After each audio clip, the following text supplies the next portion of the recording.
we usually do some weird, awkward stuff as well. Been a while since I've heard the tune, to be honest. We've had like 3 weeks off. Ooh. Yeah, it's been a bit of growing pains and stuff like that. But the intro still just as crisp as always. It's good. Right. Anyway, today I always do this too. Like you start talking to the person before you introduce who they are. Anyway, so today we have Chris May, who is. I'm gonna have to rattle off a few things here. He's got his own haters. He's got 2 or 3 of them at the moment. We'll talk about them later. Mm-hmm. He's been on the Zero Limits as 116, so we don't need to get into that now. You can talk about it, but we can just go Zero Limits 116. Maybe just put the link in the description or whatever it is, and we'll help him out there. Melbourne Firefighter Stair Climb, big deal. M&D Big Freeze. He's an ambassador on the Shaka project. Yeah. Is it Shaka or Shaka? Shaka. Shaka. Okay, cool. I know the hand sign. Yeah. Australian of the Year finalist 2017. Yeah. Wow. Pretty big deal. Pretty big deal. Co-founder of Young Veterans, and he was also in the Australian Army and has got an OG Blue Wiggle outfit. It's Chris May. Welcome, Chris May. Thanks for having me. I was actually pretty good with the button timing there. That was good. Yeah. That was good. That's my first actual. Only go downhill from here. Yeah, that's actually my first actual intro of someone, I think. Yeah, I think it is. It's not bad. Last time we did this, I think we were about 15 minutes in before we realised that we haven't even told anyone what we were here for. No, and also didn't really even speak to the guests for the first 10, 15. But, I mean, we're up to a minute and a half. We still haven't spoken to Chris. So it's all about us at the moment. Yeah. Anyway, Chris, what have you got for us, mate? You want to run us a brief overview of the green, if you want, at the start? And then sure. There? Well, so I joined the Army in 2007 as a 16-year-old.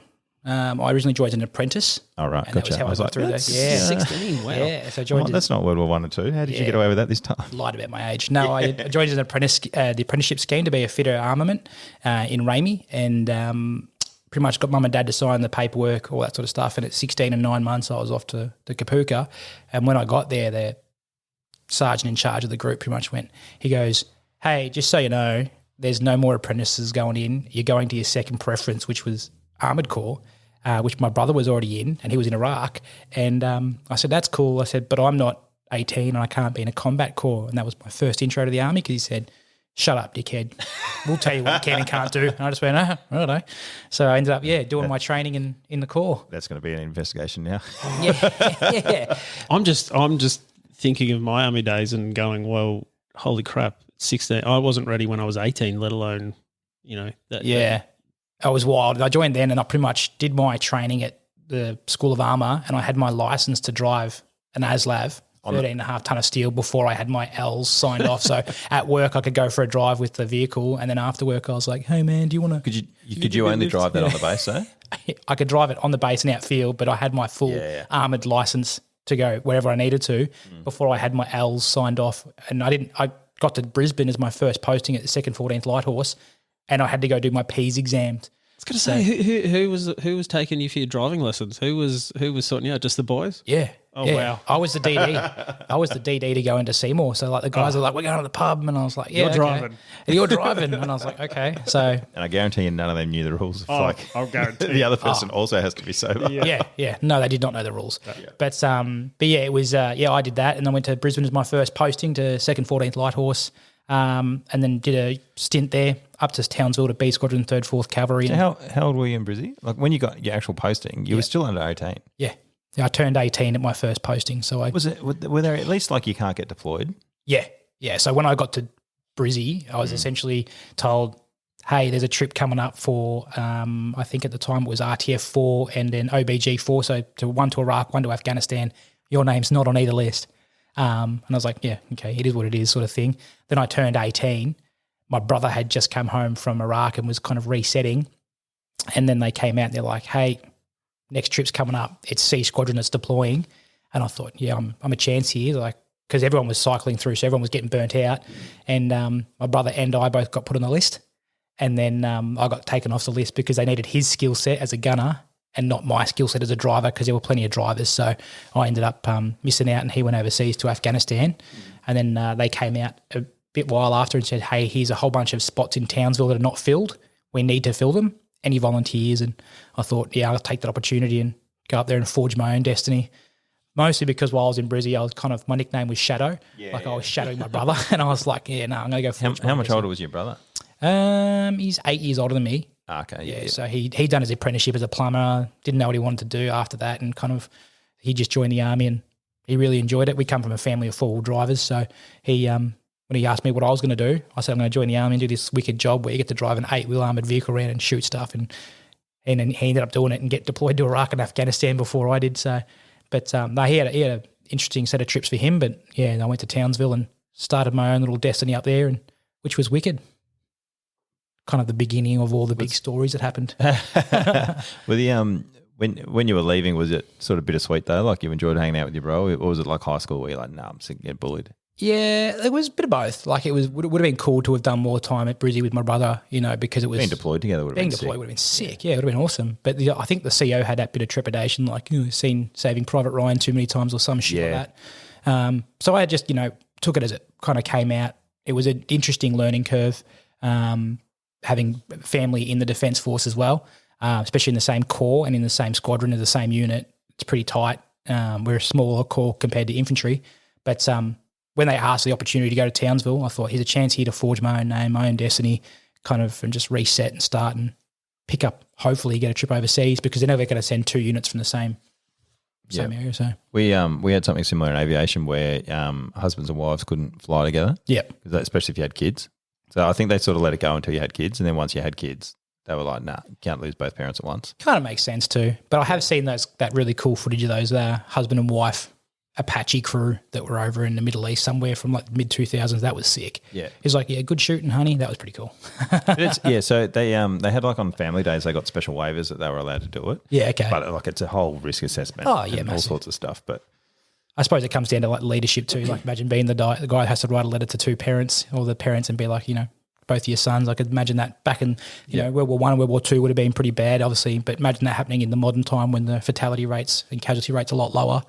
The circumstances could be pretty dire. So, wouldn't be ideal. But it's terrible PR. Oh, yeah, bad PR. But but they've already got a letter ready. They just have to take the one straight off Saving Private Ryan. Yeah, true. I think there's a bunch of other movies out there now with a pretty similar letter. Same letter, It was well received. Like, there's plenty of ChatGPT would write that up beautifully. Yeah.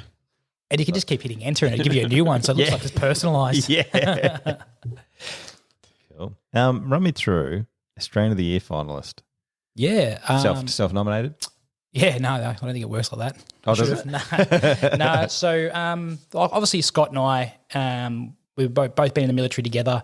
Scott had left the military by this point. He discharged from the regular army and he'd become a copper. Scott, He's your my brother, yeah. So he's the one that was in Brizzy as well. I don't want to make this weird, but my brother's name's Scott. And your name's Chris as well. Yeah. Yeah, it's crazy.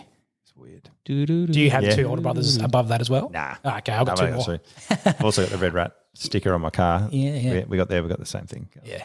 It's a good thing to have. Yeah. But my brother and I, we were up in we did all our stuff, and when he left the army, we kind of realised that there was this massive disconnect between those that had served in the military and then, had kind of lost their way. And when he was a copper, he was talking to a couple of guys that were 1%ers, and he actually talked to one of the guys straight up and was like, hey, man, do you know what that 1% actually comes from? Like where that whole thing that came from? And he goes, it's the 1% of society that understood warfare. And he kind of spoke about the origin of outlaw motorcycle gangs and where it all come from and stemmed from. And it was coincidental. I was chatting to him one day and I said, I wish we could do something to kind of raise the awareness profile that every town in Australia likely has a veteran in it, be it from the World War II, Korea, Malaya emergency, Rwanda, Somalia, East Timor. It doesn't matter. They would have had someone who had some military context in their family. Like every town in Australia's got an RSL, right? And there's always 1 or 2 people that have served in the military, whichever branch it was. So we came up with the idea, there's a lot of people that are under the age of 50. So we came up with the idea for young veterans, and we said we want to break the stigma around that. So we started down here in Victoria, going to schools and speaking to the kids and, get the kids, close your eyes. It's Anzac Day. The guest speaker says someone's going to be a guest speaker, and they walk up there. What do you see? And the kids would always say the same thing. Oh, it's an old man in an army hat and he's wearing his badges on his jacket and a suit. And whilst they had their eyes shut, we would put our jacket on with our medals and our beret, and then they'd open their eyes and I'd be like, I'm standing here in front of you. Yeah, what about now? And they're like, whoa. And I was like, I'm only, 25 at this stage. And I was like, so it's not an old person or a young person. It doesn't have to be male, it doesn't have to be female. There's a lot out to it. Anyway, young veterans ended up taking off. We ended up doing a big drive from in two ex-Army Land Rovers from the southernmost point of the mainland to the northernmost point of the mainland. It's got a Where is massive the southernmost point? Wilson's Prom. Ah, gotcha. A bit of a hike though, so you can't drive the car right down to the water. You got to walk that first bit. So, So you walked the first part? we walked the first bit Rookies. and had to drive the Should have rest. just said you. Well, I wish we could have. Social media, you can lie about stuff. Photoshop stuff on. Well, I got a photo at the very top. We got the cars as close as you get, and I parked the front left wheel in the water of the Torres Strait. So I was like, Okay. yeah, that's pretty Is cool. that Cape York? Yeah, it's a pretty cool little area. And we did that trip, and it got a lot of PR and a lot of publicity, and we kind of raised the profile of the veterans that are our age. And then I got a phone call one day, and it's like, hey, such and such from Australian Honours and Awards. We're talking about the Australian of the Day, Australian of the Year. You've been nominated.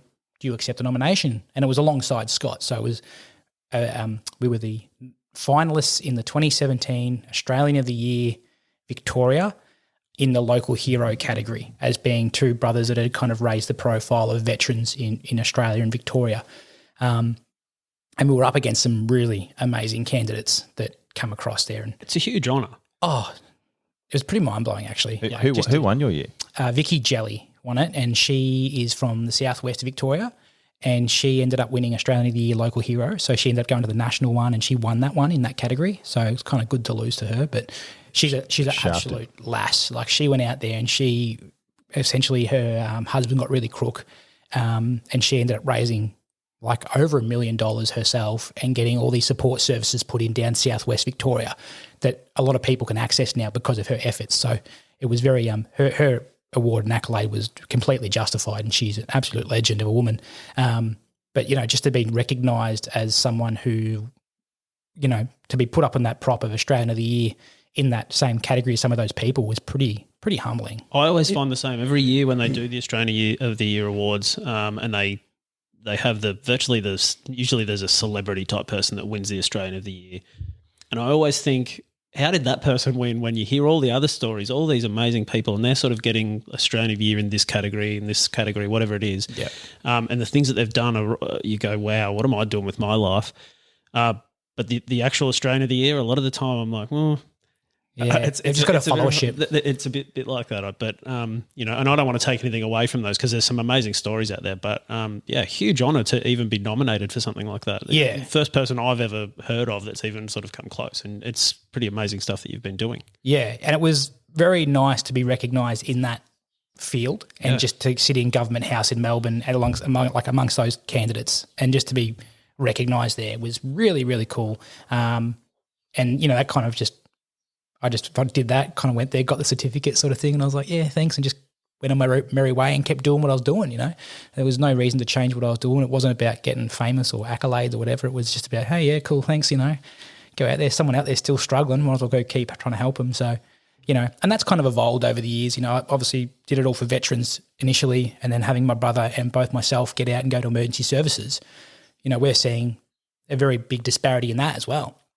You know, you see Anzac Day every year, you got thousands of veterans in each of the cities sort of thing, and it's a big day for veterans, and a lot of veterans out there are really supportive. There's a lot of ESOs out there that are all kind of pulling in certain directions, and obviously we just had, you know, the Royal Commission and stuff, and there's a lot of eyes on it. But what we don't recognise is a lot of emergency services workers and volunteers out there that are busting a gut day in, day out.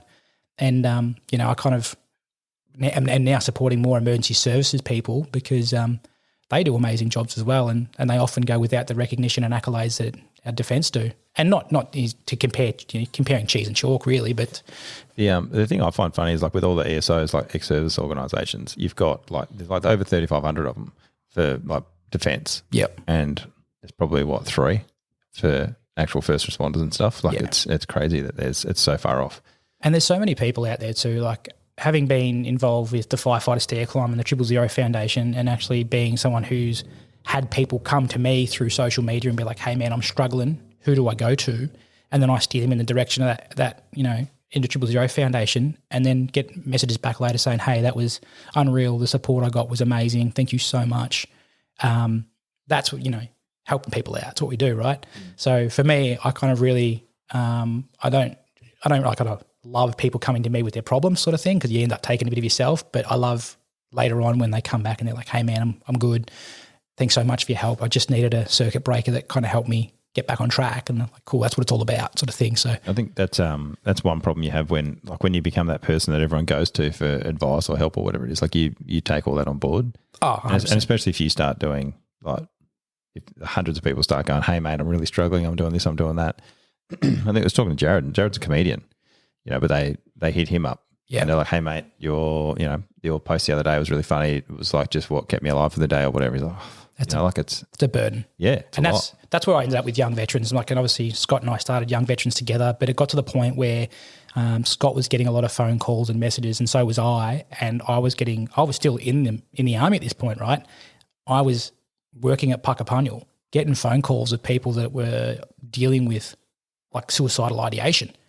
And I'm like, where are you? Like, what's going on? And I'm responding, and I on the phone to the 000 at the same time, like, hey man, I'm really worried about this guy. He just rang me, he's done this. And I'm kind of, that took a lot on me as well. So like, especially with you've done they do the mandatory training at the start of every year, but you're also young, super young to be taking on that sort of stuff. 100%. Like I was at that point, I was like 23, 24, 25.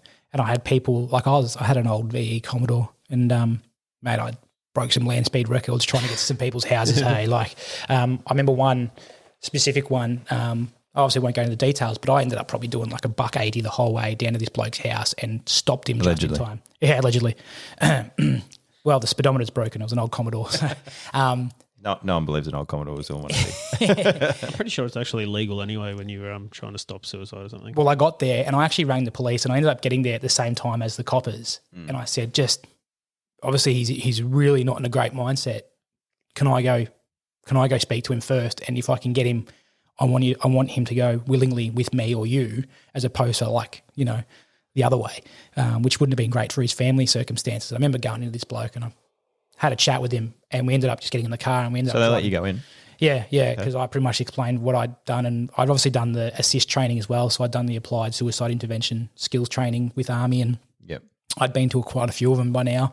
And I kind of had a way where I was speaking to the cops, like, hey man, I'm here to help you, and I know how to break them. Like I know how to, not to break them as in like break them physically, but I know how to break the moment, to stop what's going on. And I said, it's really weird with military people. Sometimes it's the military thing that kind of helped them out a little bit. And that was the part that blew my mind. You walk in there and they're like losing their mind. Oi, shut up. And just give them the old knife hand. And they kind of like, it was like, whoa. Just the old warrant officer. Rightio. Yeah. Right, one more thing, gents. Yeah, and take an E face out. Smoke them if you got them. But yeah, pretty much. You just needed something like that to break it. And they turn around, you'd be like, cool, man. All right, here's your options. Like, here's the courses of action, 1, 2, and 3. These are the likely ones that's going to happen. 1 is you get in the car with me. 2 is the coppers are going to come here and we're going to do some WWE, Or 3 is, wife and kids might never be seen again because they're just not going to, that's going to break down. Did you do it like a mud model, got a little IMAP going? Yeah, had some other dude come in and explain it all to them on the ground. Yeah. This is a North Pointer over here. Yeah, this is your most likely course of action. This is your most dangerous. Threats are... So was this before you started Young Offenders? This sort of stuff was happening. Sorry, not Young Offenders. You got a name change in there now. Yeah, I love that. He's starting a gang. There's a new one for you. He heard you say 1%ers too many times. He's like, the Young Offenders, they're hardcore. Now my mind's gone. This was in the same period. So it was the same period. So this was whilst I was doing Young Veterans. And then it got to the point around 2017 where I had to stop doing it. So 2017, the year I got the Australian of the Year award, I got a lot of tall poppy syndrome, so I had a few haters coming in and throwing their hate towards me. I also received an award in the Army called the Jonathan Church Ethical Soldier of the Year Award for my efforts in that. I would have ragged on you for that. Yeah, most dudes did anyway. Ethical service. In the I was in the Army paper, standing at the War Memorial, doing all those weird poses with all the wars. That should get you some haters. That's fair. Yeah, but we did that, and Etsy disagrees. But afterwards, I ended up I actually had to put a stop to it, and I kind of said, hey, look, I'm transferring from regular service to my civilian employment. I need this time to figure out who I am and where I want to be. I don't want to be this crisis supporter. Like, that's not what I ever intended to be, and I don't think it's healthy for me. And I ended up having to go see a psych and stuff because I'd taken on the burden of every single. It wasn't like the whole case, but I'd taken on 10% here and 10% there and 5% here and 5% there to the point where which all adds up.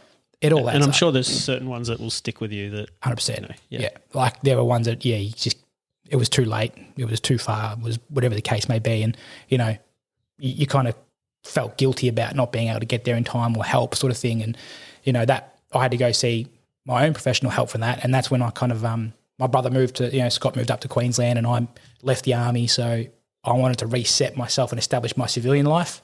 And then now we handed over control to Matt, who runs Young Veterans now. And it's good because it's kind of nice to have that ability to create something and then see it thrive after you've left as well. Like a lot of people create something, get to the end of the lifespan and then just stop doing it and then it just dies, right? But if you can hand over that and then let it thrive, because, you know, like I said, the intent was never for us to be young veterans forever.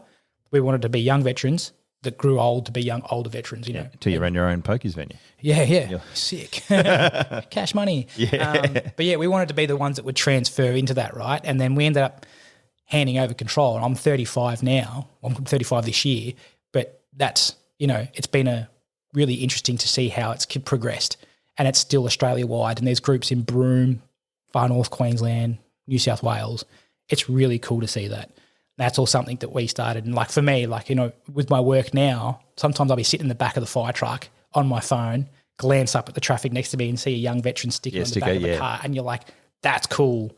Like that's really like for me, that kind of makes me feel a little bit perked up more sort of thing. Yeah, good. Which is pretty cool. And I mean, and even for Matt, like if Matt's like, oh, I'm starting to burn out, like if he can find someone to take over from him and then watch it develop again. Yeah. Like that'd be, like the fact that you've got something that's now bigger than you, like that's awesome, I reckon. And it's not about getting all these, you know, awards, accolades, medals and stuff. It's just nice to know that there's people out there that are using that as a connection to each other to, you know, stay alive, socially reconnect, reintegrate post-service or continue to integrate in service.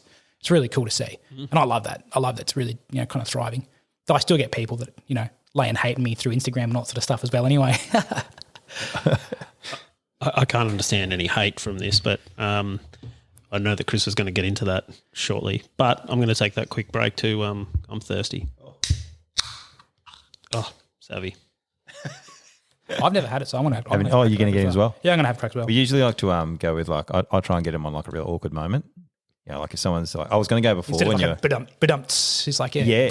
Now just, you know, when you're like, oh, you know, and then I have to go and see someone do whatever, it's always people are like, you're an asshole. I'm like, correct. It's like the comedian with that cracker, you know, pull at the right time. And the comedian says, my mum died, and he pulls the cracker. Yeah, beauty. Oh, that was wrong one. It's been too long. My bad. It was like few and far between. Yeah. Oh, it's vegan, gluten-free, and keto, kosher, and no artificial. That's a long list of things. Mate, None of the bad stuff. He's all the literally good gone, stuff, none of the bad stuff. Yeah, he's literally gone for every like little minority group that pays more money for stuff than they need to. It's genius. He's speaking to me. Yeah, you talk to a vegan, you can just throw 30% on. Yeah, genius. Bang on. If Coke jumped on and said they were kosher, keto, and well, it can't be keto, can they?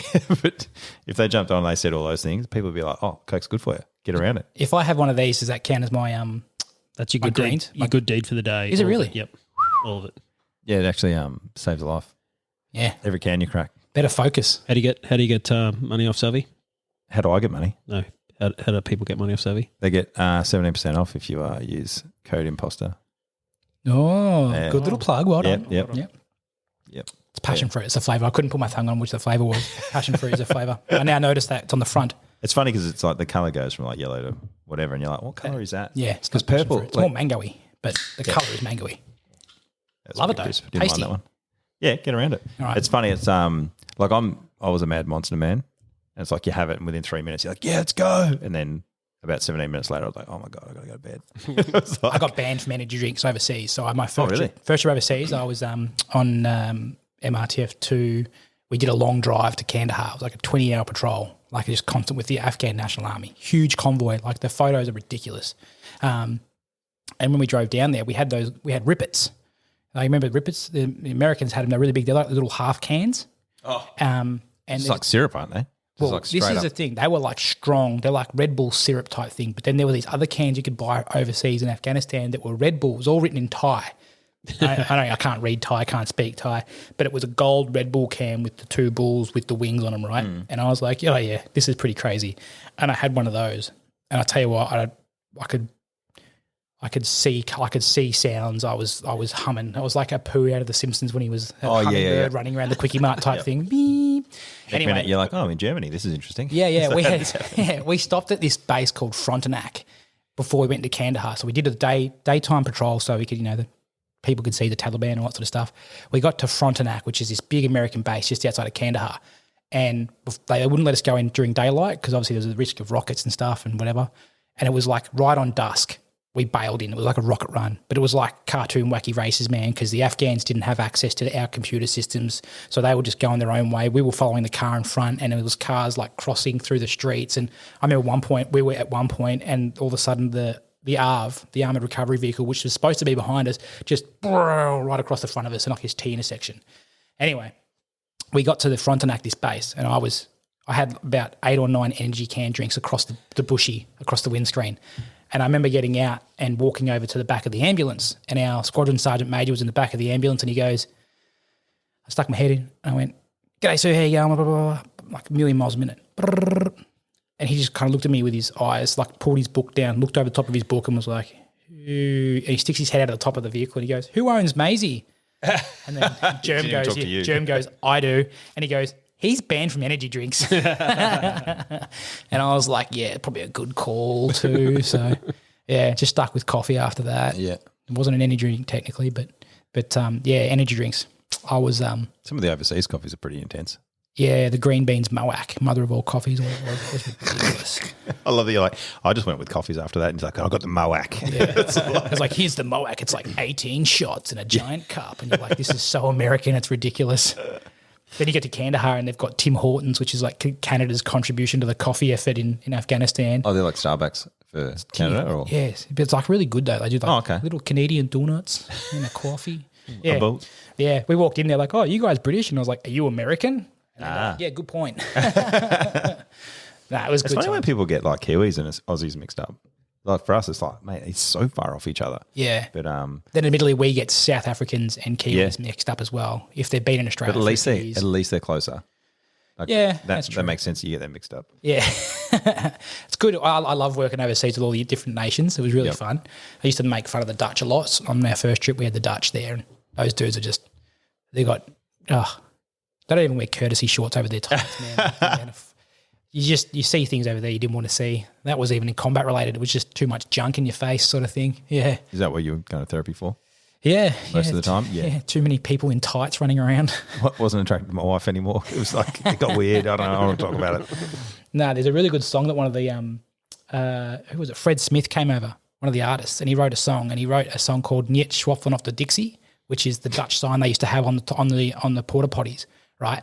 And it literally means don't masturbate in the toilets, because they were doing it, and there was people that were like they were getting psyched out and they weren't able to get like erections without smelling toilets. Oh, yeah. But then obviously every now and then these Afghan locals would come up with a hose and just stick it in the back of the thing, and it would suck all the stuff out of it. And it's like, in the song he's like, if you were in the wrong time, you'd get sucked off in the wrong time, but like wrong kind of way. It was pretty funny.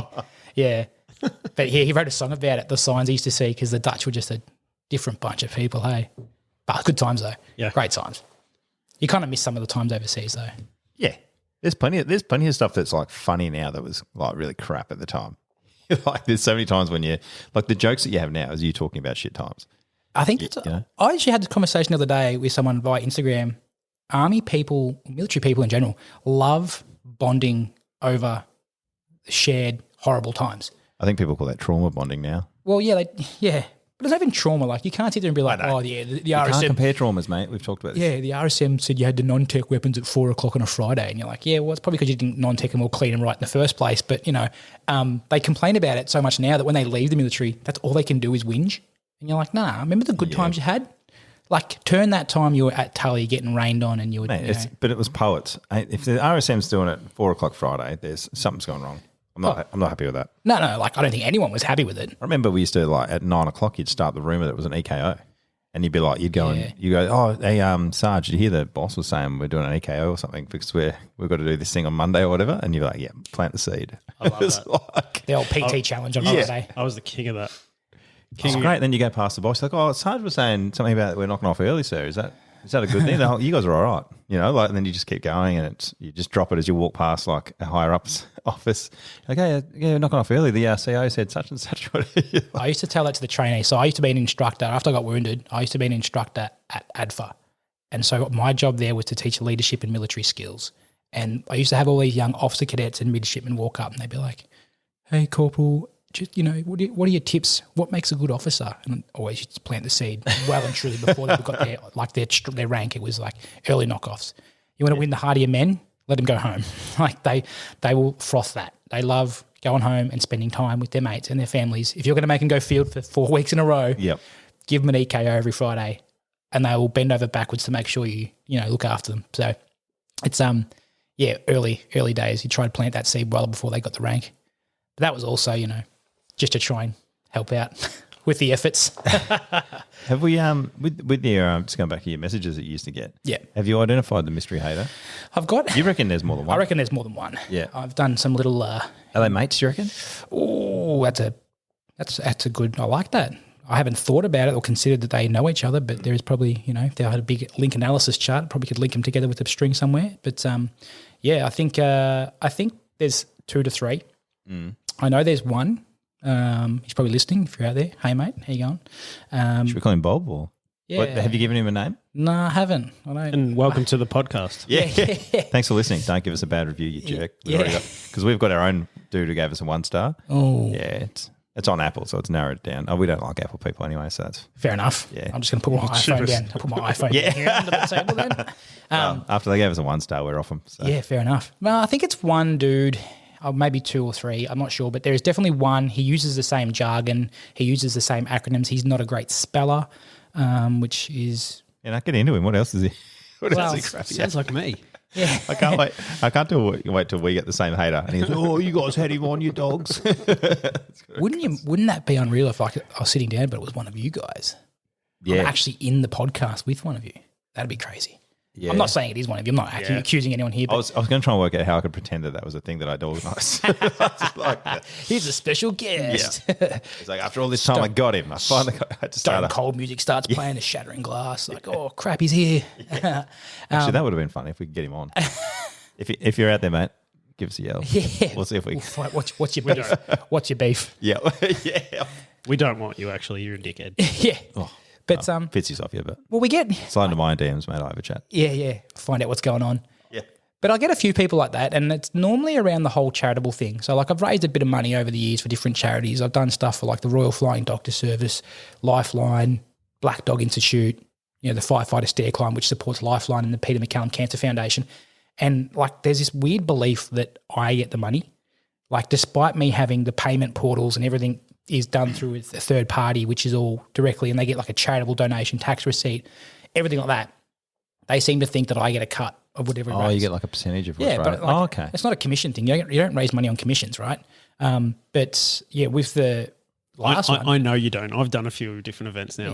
It just doesn't work that way. Yeah, we just finished the Melbourne Firefighter Stair Climb this last week, right? To break the 4th wall, which but. We raised $800,000. I do not see a single cent of that. The only thing I get to do. Why do you have a new Tesla at the front? New Tesla? Yeah. Man, I wish.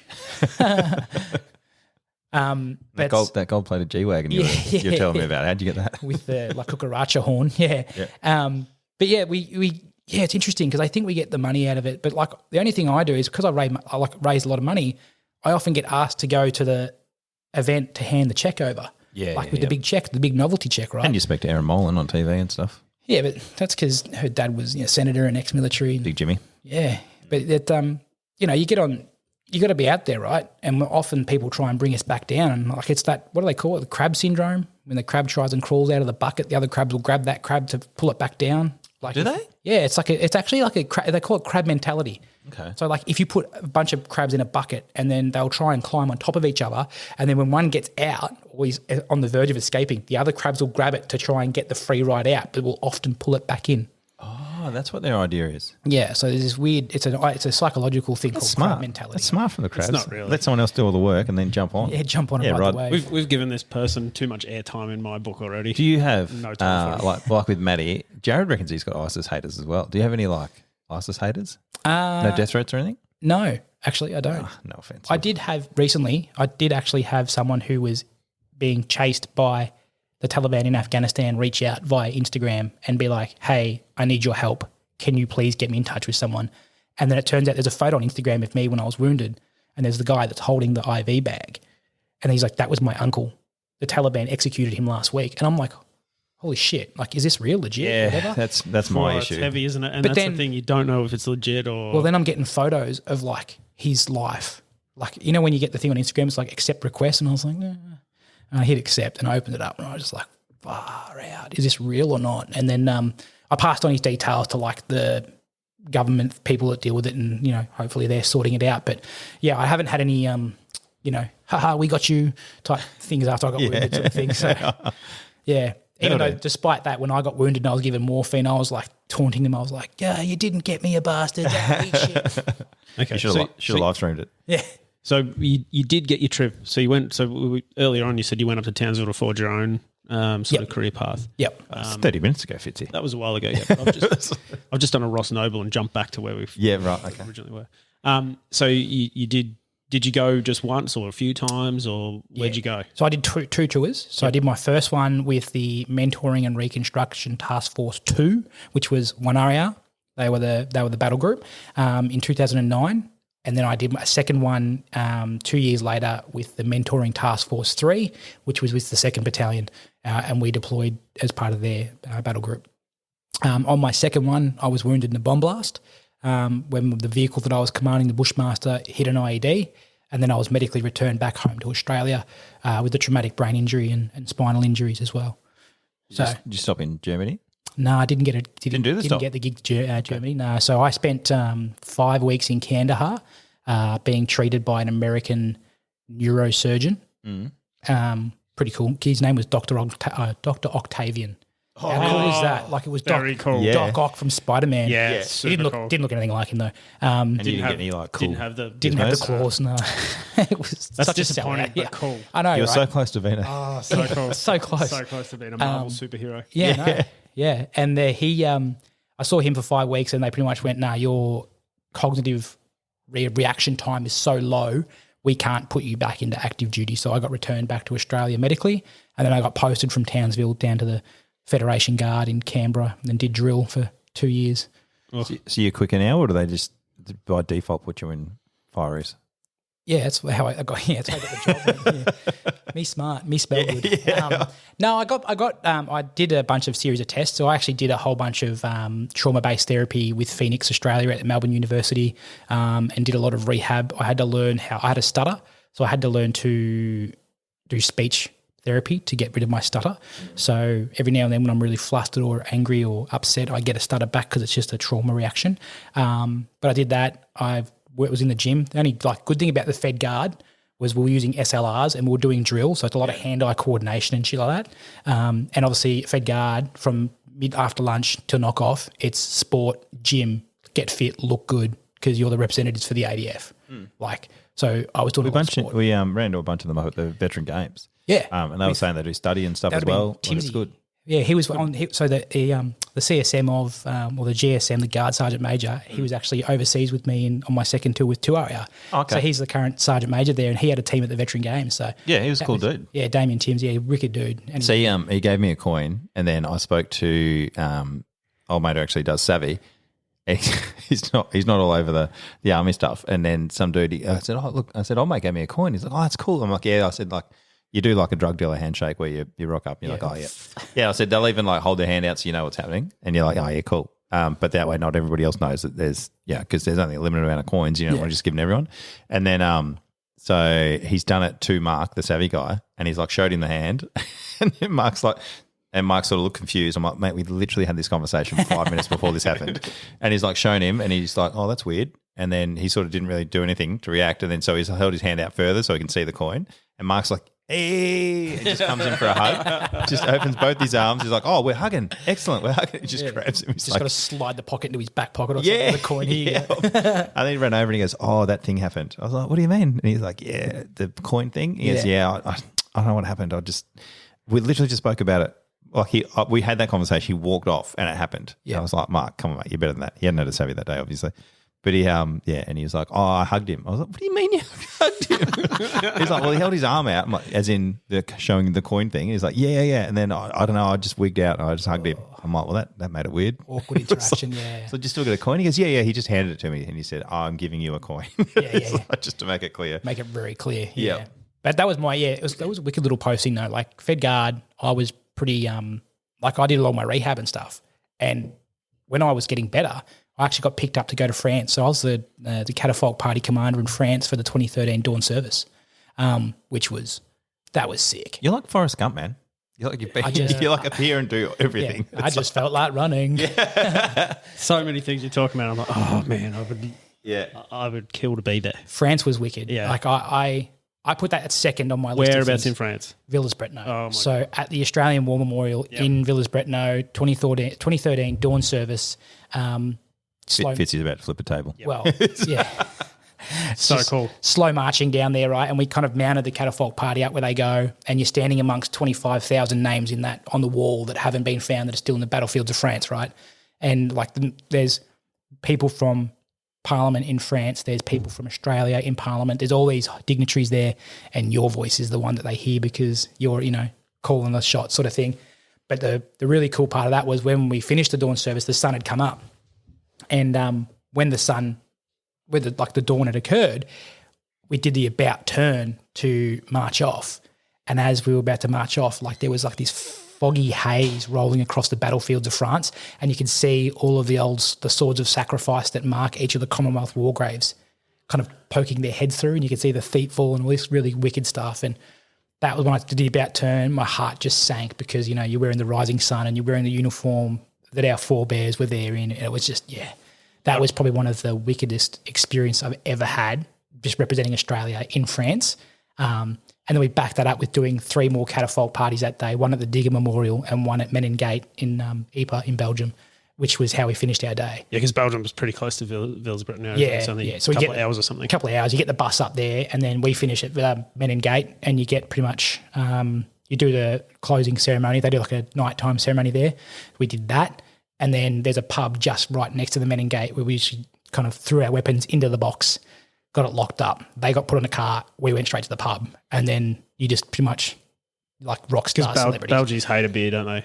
They hate a beer. Oh, mate, it was wicked though. But it was so cool though because you're marching down the cobblestone streets, right? And everyone's you're like a rock star. People are just moving out of the way, left, right and centre and cobblestone streets. And, knowing that there was so many soldiers there back in World War One, that was wicked. That was an experience. So 2007, I went over to France with my dad and we ended up in Villers-Bretonneux. Didn't know we were in Villers-Bretonneux at the time. Had no idea anything about this. This is just after I'd got out of the army. Yep. And we were at a pub having lunch there and we were getting sort of weird vibes when we walked in, like they were sort of looking at us like, who are you? Yeah. Thought we were Poms. And at one stage, some guy came up to me after sort of looking at me and said something, where you from? And when I said I was Australian, it was instantly the pub changed. Attitude change. Complete change. It's crazy. And it was crazy. So you sort of getting the same vibes when you're in there. They love Australians and it was a real weird sort of vibe straight away. We had people buying us beer and we were just there on a day when they found out we were Australian. It was really strange. That is what it's like there year round. Doesn't matter when you go there. So we went there pre-Anzac Day and we had to do like 3 or 4 days of lead-up training. So we were hanging around in just like normal clothes, polo shirts and that sort of stuff. And we did the same thing. You go to like a battlefield tour, you go into a pub and the guy was like, when you speak to the French, if you're asking them if they speak English, it sounds weird, but don't say parlez-vous anglais, say parlez-vous australien. And they will immediately go, do you speak Australian? No one speaks Australian. It's not a language. But then they automatically go, A, you're Australian. Attitude change happens immediately. And then they're just like, come in, sit down, meet my family. Like it was wicked what we were, exposed to.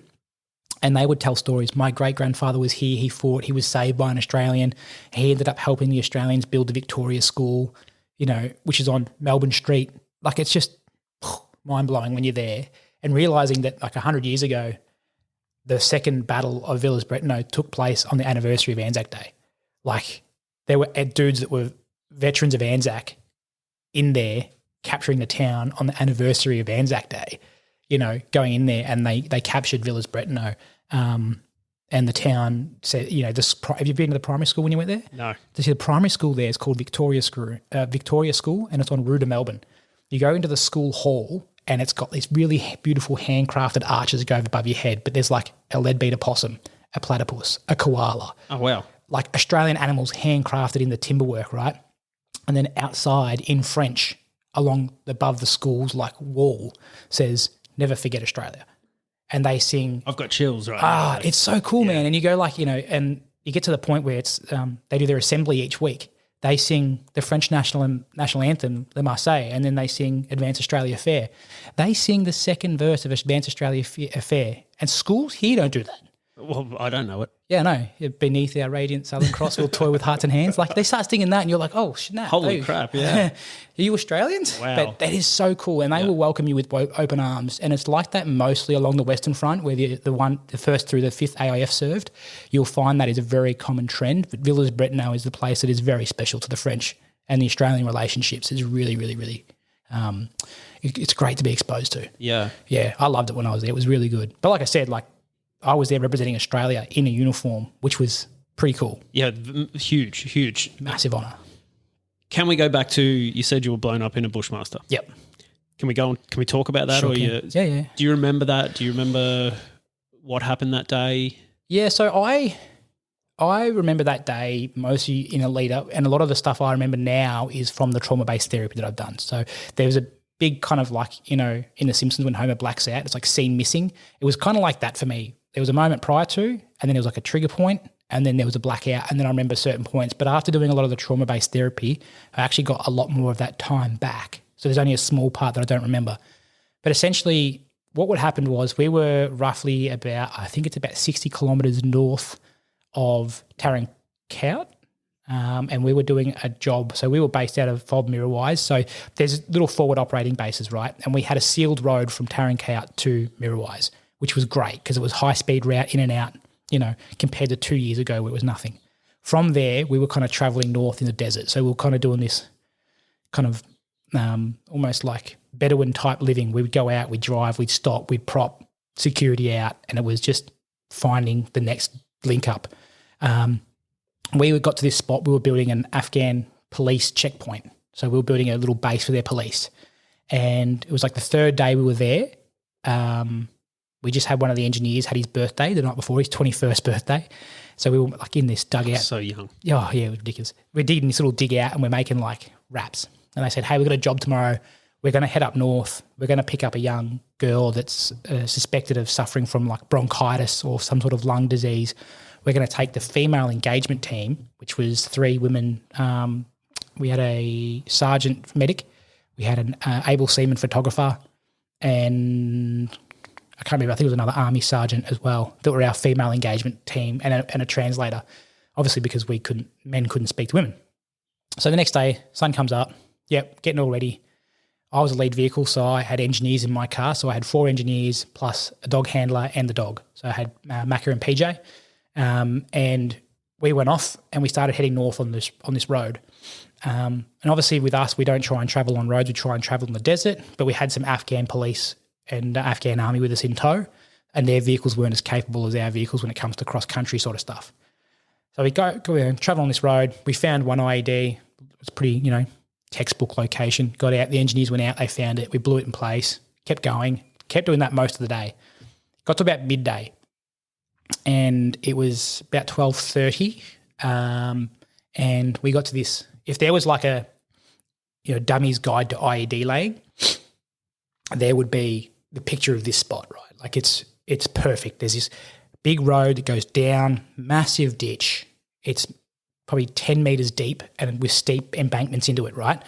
And the Americans had come along before us and built like a concrete culvert over it so the traffic could pass through. And it would save the locals like 20, 30 minutes of driving to the desert sort of thing. So it was like a really good thing to have to connect the roads up.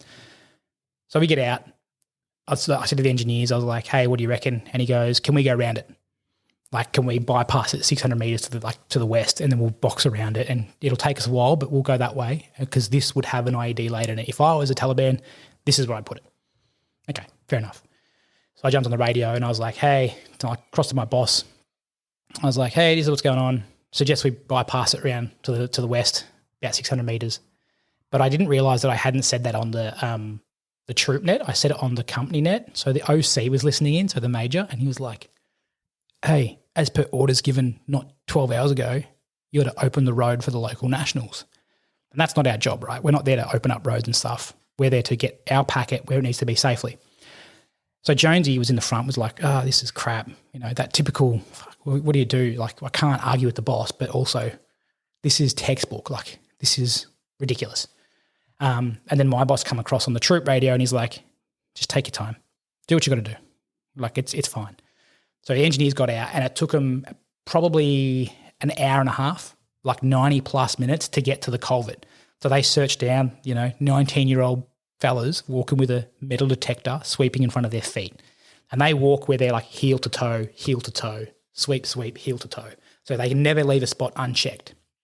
And they've got a thing called a confidence test. If you find a metal signature, like beep, beep, they have to stand on, like, you check it first, but then they like, if you're not sure that you found something or you're not going to call it in, step on that spot. And if it, like, it's crazy, like, because it just tells them, if you find something, call it in. That's like the whole thing is, if you find something, call it in. Don't do that. So they searched across. The guy in the right-hand lane, Plummy, he's this big, tall, lanky dude, right? So he can't do step, heel to toe because he's just too lanky. So he would do like 3 or 4 sweeps and take a step. And here's me, like in my vehicle, sweating in the midday sun in a 13-ton armoured vehicle, just like cooking, like 35 plus degrees, 40 degrees before midday. And we get to this point, the engineers get through the other side, and the dog was out, PJ ran around, she was searching, sniffing around. They get to the side and they just turn around, they give me the thumbs up. And on the little, the earwig radio, they come across, they're like, yeah, Maisie, you're all good. And I literally just had my SLR at my camera and I was like, oh yeah, good photo, sweet. Chuck that back in the Pelican case, kick it behind the seat. Literally said to my driver, Reese, and I said, hey, Ned, let's go. And I always used to do this thing where it was like, before we drive through a culvert, I'd always bend my knees because we had a couple of guys that had been blown up and their knees had been shattered. Their legs had been just like broken legs and stuff. And I was like, bend the knees. It's the least you can do, right? So I go down, I bent my knees, and then all I remember is just the sound was just like a whoop. It wasn't a bang. It wasn't loud. It was just whoop. And all of a sudden, I see the sun directly in front of me. Like I swear I was looking straight ahead down the road. All of a sudden, I'm looking at the sun, which is 12 o'clock. It's right above me. And then blacked out, gone. Next thing I remember was I was face down in the back of the vehicle, arms crossed across my chest like that, and I wasn't able to kind of push my body weight up. I was like kind of locked in this position, feet together. What's going on? There's dust settling. It's like quintessential movie, dust settling in the air sort of thing. And I could finally hear Reese because I had my helmet on with the earmuffs on it. And Reese is going, Maisie, you all right?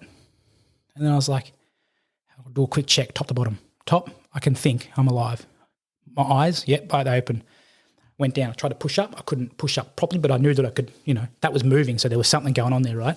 But I couldn't wriggle my toes. So I was like, I say it now, I was like, I sound really tough. I can't feel my legs. But it was more like, I can't feel my legs. Like a real squealing type thing. And Ned's like in the driver's seat. And one of the engineers was crook and he had a bit of upset tummy. So he was in the back. But he'd been shot, as I got thrown out and sucked back in the front of the vehicle, he got ejected out of the rear of the vehicle. And he did like a somersault on the ground. And normally where they lay one IED, they'll lay a second one to try and get the first responders. So when the medics come down, they'll detonate a second one. So he's remembered his training. He's turned around and gone, shit. Opened up the back door of the Bushmaster and the EOD techs behind me were all looking like this.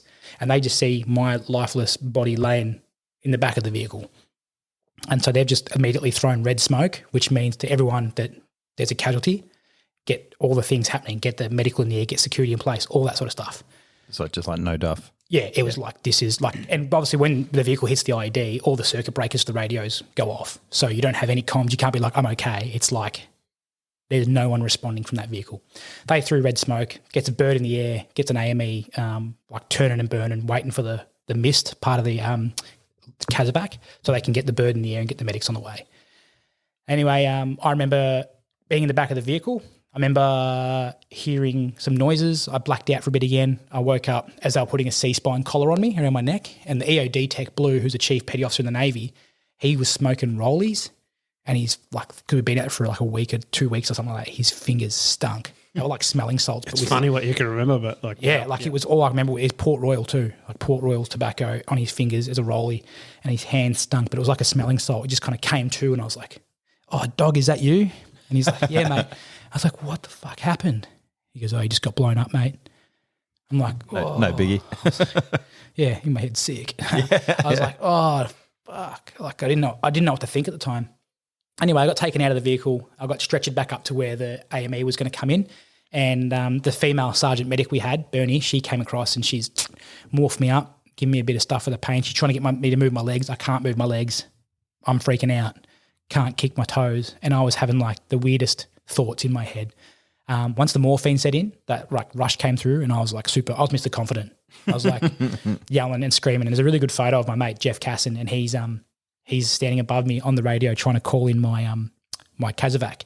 And I was yelling at him. I'm like, Jeff, those Taliban, they didn't fucking get me. Like, yeah, you didn't get me, you dogs, and sort of thing. And he's like, he kicks me. He's like, boom. He's like, shut the fuck up. And I'm like, oh, sorry, man. And That's what you need. Like, mate, to be kicked when you're down. I've got a spinal injury, mate, but thanks for that. And anyway, what happened then was I was staring at the sun. This is like 13:30. It's like 1:30 in the afternoon, right? I'm staring still at this sun, this hot Afghan sun, and I'm laying there in a space blanket. And I'm looking at the sun, and I was like, give me your sunglasses, you dog. So he gets his sunnies off and puts his sunnies on me, right? Yeah. And I'm laying there just in the sun, just chilling, right? And there's a really good photo. That AB photographer we had with us, the able seaman photographer, she didn't know what to do. And the boss is like, it's like that scene out of We Were Soldiers, just do your job. And like gets out there, taking photos. And she got some perler photos. Awesome. One of them is actually used in Army headquarters in Canberra. Like it's my medevac is like 10 metres tall, 30 metres wide, in Army headquarters on the wall. And there's this Black Hawk with like these Australian soldiers like walking through the dust. And there's me just laying there in the back of the helicopter and wrapped in foil. But, you know, it was in the paper as well, so got my media time. You let those blokes look like hardcore dudes walking through the dust. It is a hardcore photo though. It's a pretty cool photo. I'll give them that. But and then I got put in the chopper, and it was an American 101st Airborne AME, medical chopper. And I remember getting in the back, and there was a PJ in the back, and he was trying to do the IV lines. And like Afghanistan's already high altitude, so choppers are already struggling to fly. Like they burn through a fair bit of fuel just trying to maintain it, right? And so this chopper's turning and burning, and we're not even lifting yet, and it's like rattling and shaking, and the whole thing's vibrating. And this dude's kind of like holding my arm with this like massive IV needle and just kind of rocking back and forth. So like the arms and the hands weren't doing the same rocking motion. All of a sudden they just synced up for a second, and he was just like, bloop. And he just got it in first go. And I was like, that was cool. You've done that before. And I said to him, I was like, you've done that a few times, like in this weird morphine state. I was like, well, you've done that before. And he's like, more times than I wanted to. And I was like, serious. Actually, that's not cool. I was like, that's not cool. Yeah. Like, way to make it a downer, mate. Like, we're trying to share a moment here. Yeah. And then in the helicopter, we take off, and Jeff came in and that like gave me a tap. He's like, I'll see you back in TK sort of thing. And then the door shut, and then the chopper lifts off, and like, this is where the dread sits in. This is where I discovered that a lot of my trauma was around this moment, because this is when I felt safe. I mean, like, you know, there's a lot of RPGs and shit, but I felt safe in the helicopter with these American dudes because they don't mess around with security. They got like Apaches flying around, like we're relatively safe. In the air, all of a sudden I'm trying to wriggle my toes and just focusing on that. And that's all I could worry about was trying to move my toes. And I couldn't wriggle my feet back and forth. And I was like, I'm paralyzed. Like I live on the second floor of a townhouse in Townsville. I'm never going to be able to go to my house. I'm like 21 years old. I'm like, I'm never going to walk my daughter down the aisle. I don't have a missus or a daughter at this point in time. But, you know, those realities sort of kind of came in of just dread. Good that it was at least able to show you stuff that you wanted to do. Oh, yeah. It was a real kind of missing stuff that you may never have now. Yeah, 100%. It was like a third eye moment. Like the universe just kind of goes, it's like, what's going on? And then I started like crying in the chopper. Like, moment of weakness. I'm not afraid to say it. Dudes cry. But I was like in the chopper, I'm like crying, and this dude just leans over me. He's like, don't worry, mate. You're in good hands. And I'm like, okay, cool, sweet. And then we landed in Tarinkout, and I remember getting out of the helicopter, and because the medical there was all like 4 nations. It was like Malaysia, Australia. I think there was a Kiwi there, Americans. So like the litter team that kind of get you out of the helicopter, it's not just all Australians. They're all different nations. And the Malaysian dude was like really small, and he grabbed the top here. He grabbed like up my upper right. And as we're getting slid out of the helicopter, this is going. he nearly drops me. And I was like, oh, shit. I was like, oh, crap, nearly dropped me. Singapore, he's from Singapore, not Malaysia, sorry. And I get taken up to the thing, and, you know, that's where the RSM was like, I wasn't wearing approved boots. So I took my shoes. I told Jeff, I said, take my shoes off. So he kicked my little Oakley runners off. And my weapon, I didn't have my weapon. I didn't have my sidearm. Such a fucking RSM. And he's like, he goes, where are your boots? Where's your weapon? And I was like, I've got no fucking idea. I was like, I don't know. I got blown up, bro. My bad. I don't remember what I was doing. 20 minutes ago, I was laying down. Like, what's going on? And we went in. I hope you got charged for insecurity, though. Yeah, whatever. They did try and make me L&D the binoculars that got snapped in half by the bomb blast. And I was like, you can bash that. I'm not doing that. It was crazy, right? But anyway, so like I get to the stuff they focus on. It's so funny. We got into the hospital, right? And here's me. 21-year-old, I was motivated and dedicated. I remember this time where Jackie was in there. She's one of the medics, and we got taught about the priapism, which is, you know, if you have a spinal injury, you get an erection. It's the last erection you'll ever have. And here's me. So you're like, better use it. Well, no, not quite. In my head, I was like, let's see if I've got one, because then I'll find out whether I'm paralyzed or not. Yeah. So I'm high on morphine, and then I thought, here's me going, I'm going to whisper, hey, Jackie, come here. Do I have an erection? Like, I thought I was whispering it to her. I wasn't whispering it. I was screaming that shit across the OR. I was like, Jackie, do I have a boner? And like all the doctors and the nurses and all the medical staff are just like, who is this psychopath? Just come in here, he can't wriggle his toes. But it turns out I just had like a massive trauma to my back, and all my discs in my spine got desiccated and crushed. So did you have a boner? No, I did not. Oh, so you're like, thank goodness. Yeah, right. And it'd be a really inappropriate time to get a hard on. Yeah. I think, personally. Because they're like cutting all your clothes away. And it's not like it's an erotic scene. They cut your clothes away. And you're like, he's got one, but it's not due to the injury. And you're like, I dig the shit, dog. Yeah, this is hot. But I was laying there, and then they kind of like, you just got really severe spinal trauma. It'll come back. Like, they checked my back. They did a couple of x-rays and felt my spine up the back, and like, you know, it's still there. Everything's still where it's supposed to be. All I had was like, I had 5 or 6 stitches in my chin where I headbutted a machine gun. Turns out machine guns are pretty hard, you know, don't recommend it. I got more stitches when I sputtered in on my sub-1 corporal. Dude, yeah, literally, legit. I have literally, and the bomb blast that I survived, they're like, you shouldn't be alive. It was like 60 kilos. They reckon it was the equivalent of 60 kilograms, and they're like, you shouldn't be alive. So that was my next sort of like going to. So is that because you bent your knees? Bushmaster? Yeah. Thoughts? Bushmaster, great bit of kit. Yeah. You know, really, really well done. I think they're great for counter IED and mine threats. I don't think they're great taking on a T-72 in Ukraine, but that's a different story. But the vehicle itself, when I recovered from my injuries and came back to Australia, I actually went to the Bushmaster factory in Bendigo, and then went up to Queensland to the handover facility, and I spoke to the staff, and I was like, whatever you're doing, keep doing it. Like, they would have been mad for that, having somebody come in. Yeah, they were. They were like, this is crazy. This dude coming in here and showing us like some of the footage and stuff that I had from when we were overseas. But like, I was telling them, touch wood, like no Australian has been killed in a Bushmaster. So whatever you are doing is working, and keep doing it, and keep being proud of your work, because what you are doing is saving Australian lives. And they were all over it. They loved it. It was such a big morale boost for them. And a lot of them, really cool. A lot of them are ex-military as well, like, you know, mechanics and whatnot. But yeah, it was a really interesting experience. You know, my recovery after getting blown up through to, you know, getting back to Australia, and just trying to get treated in Tarankat. Like, I was doing cognitive brain tests. It's like, here's a computer screen. Is it a red card or a black card? If it's red, press the left button. If it's black, press the right one. And I look like one of those, that movie Idiocracy. You ever seen that? And he's like really dumb, and they're like trying to, simple test, can't pass it. I could see that the card was flipping, and I could see the colour, but the process for my brain to press the button that corresponded to the colour was out. And they're like, man, your brain's just not firing as fast as it should be. So, you know, they were going to promote me and make me.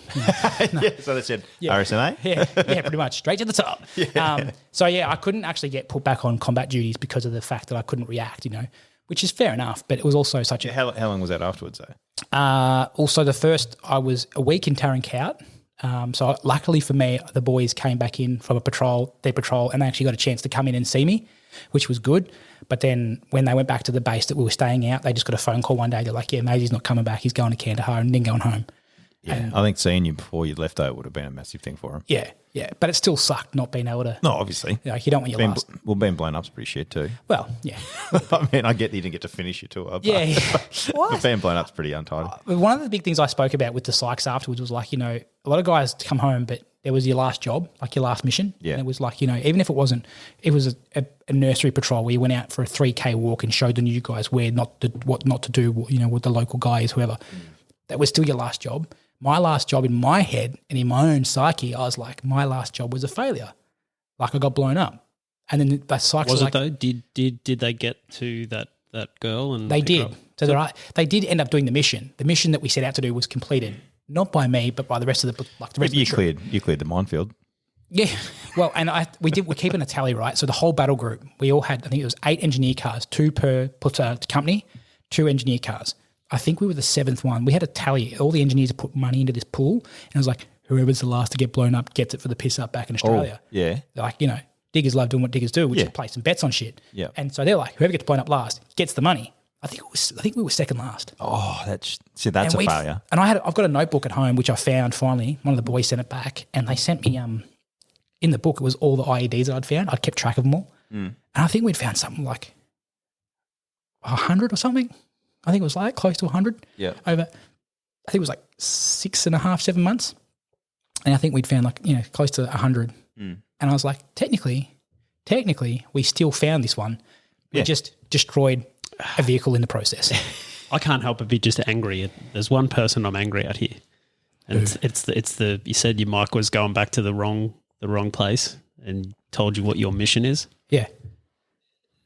It's his fault. Oh, you knew what you were going to. 100%. Yeah. And we there's someone made a decision that wasn't there, had no idea what was going on, and you paid the price. Yeah. And there's still actually a bone of contention about that particular person. Of course it is. Have you sent him well, they're now is messaging that you your on hater? Instagram. Maybe that's your hater. Exactly. Is that the guy? I've already said it. He's a dickhead. Yeah. Well, you know what? This guy is also a dickhead too. But Have you emailed him and just said I told you so? It's actually quite funny. So here's a little bit of future in. So when I was getting returned back to Australia, I got flown back through Al Minhad, which is where everyone comes back through to hand their weapons in and their body armour in to come back home to Australia for their 2 weeks of leave mid-trip. So as young fellas, you get a choice. You can go back to Australia for 2 weeks, right, or 10 days, or you can fly to any other major airport in the world for 10 days. So when my first trip, it was like, I'm going to London Heathrow. So I flew to London and then I just went crazy around Europe for 10 days. Wild. When I was on my second trip, I didn't get to my 2 weeks holiday. But when I was getting returned back to Australia, the guys that were in my company that were going back home were in Al Minhad at the same time. So here's me walking out, head wrapped up in bandages. I've got a stutter, and then like the boys walk out and they're like, "Hey, Maisie," and I'm like, "Hey, man, what's going on?" And they're like, "Fuck's wrong with you?" Yeah. And then coincidentally, that person who gave me that mission and that task walked out and he's like, "Oh, hey, how you going?" And I went straight to red space. My brain went red space. I was like, "I'm going to murder you." I would still be there with my boys if you weren't being a dick.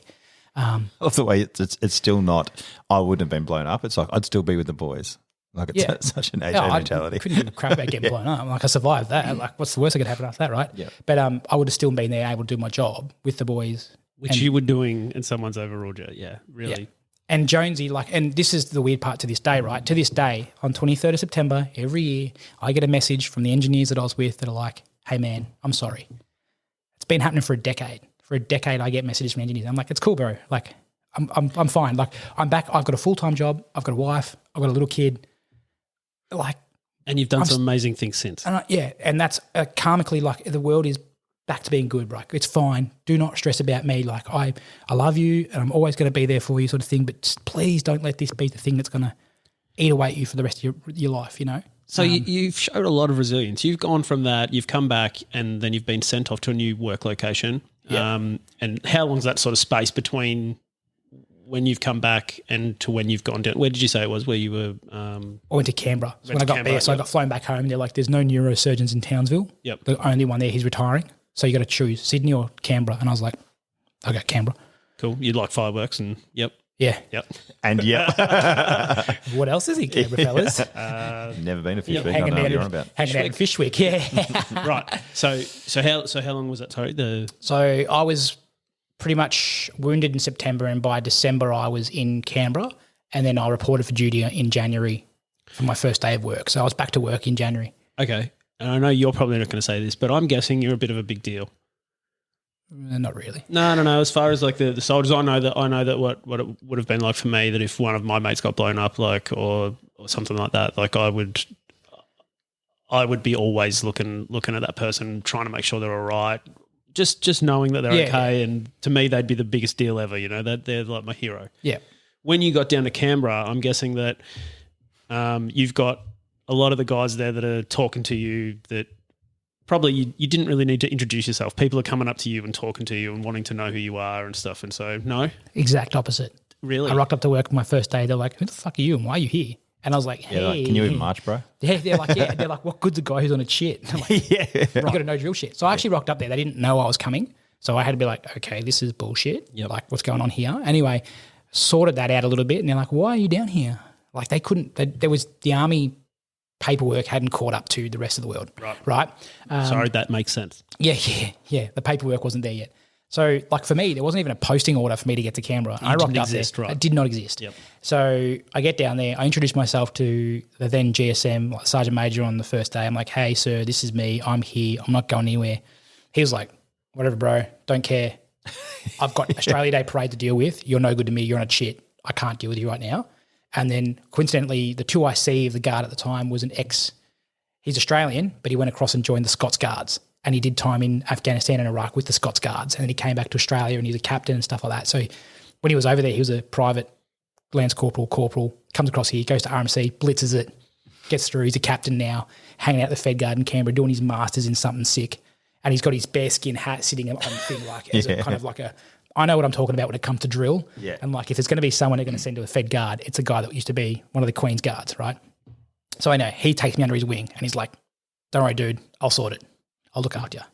And so he sorted out a lot of the stuff for me, and I got put into this program, this trauma program. I was down speaking to VVCS at the time, doing all the counselling and doing the neurosurgeons, getting signed off for things. And the army was trying to kick me out. They're like, mate, you're broken. You can't speak properly. You're essentially no good to us. We want you gone. So they were like trying to boot me out of the army. And I was like, no. I joined the army at 16 because I wanted a career in the army and I wanted to stay in the army. Like the joke was when I was 16 at Kapuka, they're like, you're going to be a lifer. And I was like, yeah, probably will be. Like, screw you, man. That's an aspiration and a goal. I'm going to get there. And then at this time, the army's like trying to kick me out. And I was like, fuck, this is crazy. Like, I can't believe they turned their back on you so quick. So for me, it was like being 22 years old and being told, game over, man. Like, it's the end for you. So I fought it. I fought it tooth and nail. Good. For 3 years, I fought it and eventually got put back to, like, I got to Fed Guard. I got upgraded. So medically, I was put on like a thing where it's like, yeah, you need periodic access to like pharmaceuticals and painkillers and that sort of shit because my back and head were always hurting. And then I got sent to the School of Armour to do my crew commander's course for the ASLAV, right, which is a 16-week intensive course on like tactics, gunnery, and then you're outfield most of the time just shooting and moving. Like it's pretty intense. And I get down there and this is where my name kind of got out because the Wing Sergeant Major of Tactics walks out. He's like, hey, man, I know what happened to you. I'm sorry about that. Let's look after you. We'll get you through this together.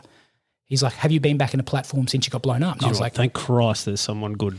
There is some good people out there, but there's just so many people that just can't see past themselves, which is hard to deal with. But, and this bloke, like Warrant Officer Ken Nelliman, is a fucking legend. He's a really good bloke, right? And he came out and he's like, mate, I'll look after you. Don't worry. We'll get you sorted.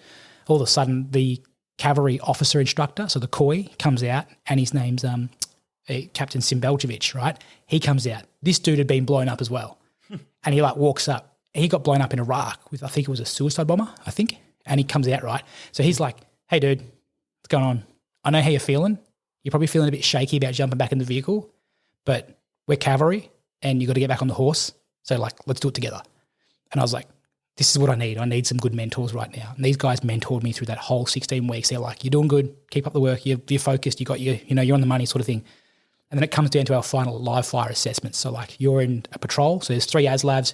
You're shooting 25 mil. You're shooting and moving. You're giving fire control orders over the radio to 3 vehicles. It's all just, it's wicked.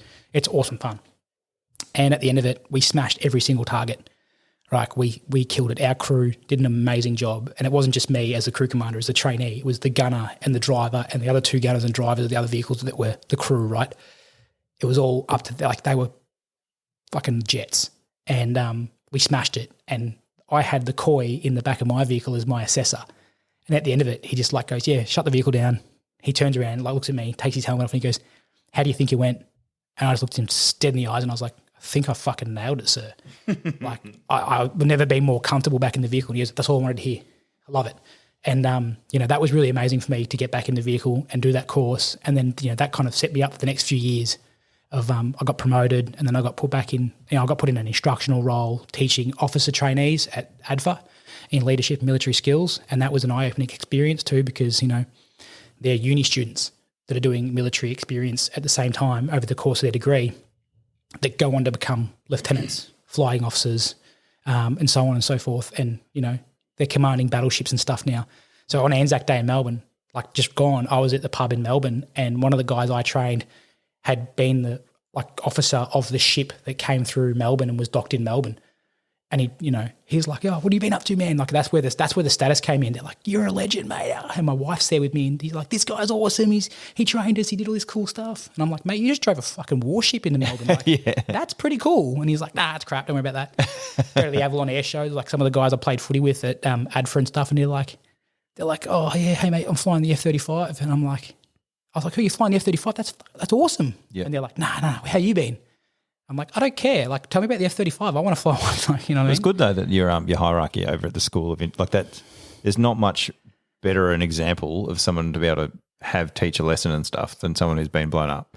So it's good that they act like they see that and you're like, this is the best training individual we could use. We were really fortunate too because there was a really severe incident that occurred at ADFA when I was there when a bus rolled over, and we had the bus went outside coming back from Bateman's Bay. It rolled. From Huskisson. It rolled. One of the trainees lost his arm, got caught under the bus, pulled his face into the cement. He's gone on to do great things. There were trainees that got glass in their eyes that graduated RMCs and as lieutenants and went off to their respective corps. But one of the things that I got told afterwards by the 1-star general of ADFA was they all really appreciated the fact that you never quit on them. When I was there, they were getting back on the bus and they were being jerks, to be honest. But I got on the bus and I was like, whoever went and emptied your water bottles, get back out there, fill your webbing back up. I was being that dick DS because it's not over until it's over. Don't turn it off. Don't turn off until we get there. But because I got on and they were being dicks and I got on, I was like, fill your water bottles up, put your seatbelts on. I was really just giving them the real army training type thing. When the bus crashed, they had heaps of water. Yep. They had all their gear still because they didn't just go throw it all in the bin like they get told to do. They still had rations and stuff. So they were still able, because the bus was on its side and there was no other buses coming. Yep. They were there for a while. So they still had food, water and medical supplies. So, and they're like, the 1-star general that was running the school, ADFA, he's like, if you hadn't done what you'd done, that could have been a lot worse. It's the small 1%ers that make a big difference. And you teaching these guys is what they need. So that was really cool to get that, feedback.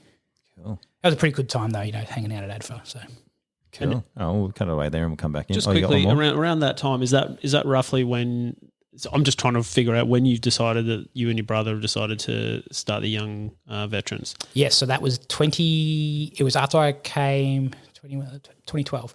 2012, 2013 was when we started. So yeah, that's back at cavalry, and this is when I was at ADFA. So I started it when I was an instructor at ADFA because I was starting to see a lot of the disparities and my eyes were getting open to a lot more of the world. Yeah. Wow. Okay, you can cut it away. I'm very impressed by this guest though, Chris. Oh, no, you're welcome. Yeah, thank you. Yeah, I did a lot of work. Yeah, tough. All right, we'll be back.